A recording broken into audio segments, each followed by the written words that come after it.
Така, ето малко и от поредната къща, която приключвам. Ето я кухнята. Къщата е с изключителен дизайн, много добре направена. Отнеми доста време, докато поправя всички детайли. Имаше много места, които бяха изкъртени, много неща, които трябваше да се обработят с китове. Но крайният резултат е перфектен. Ето и хола.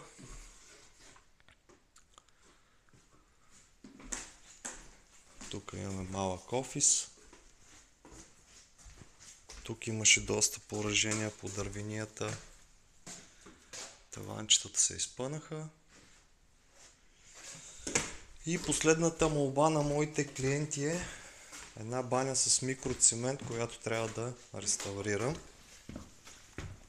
Микроцимента много бързо навлиза в България. Материал, който...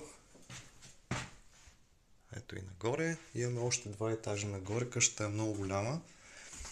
Микроцимента е материал, който много бързо навлиза в България, с който доста хора започват да работят.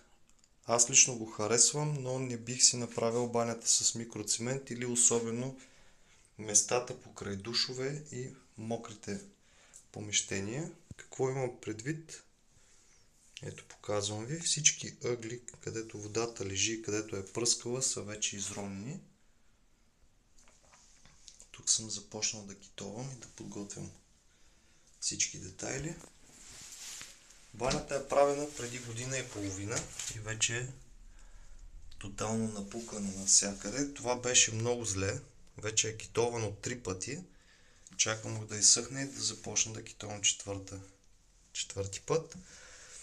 Ето това имам предвид.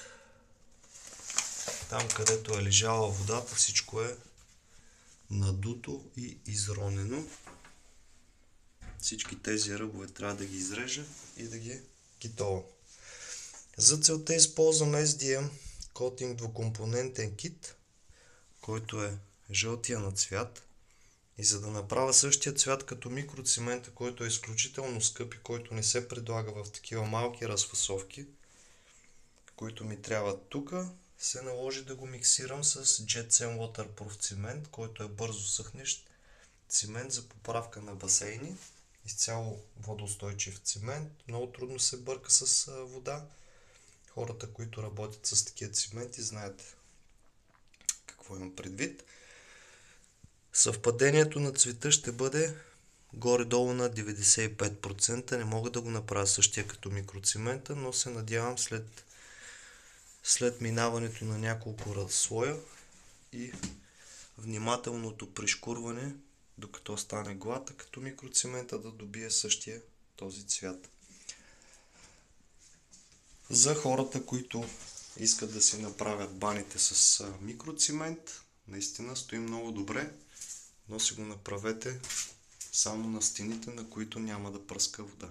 Това е моят съвет. Ако искате, го послушайте. Ако не, след това ще ви струва доста пари някой да дойде да ви го поправи, както трябва да се направи. И преценката си е изцяло ваша, дали да си дадете парите за такова нещо. Лек и спорен ден от мен!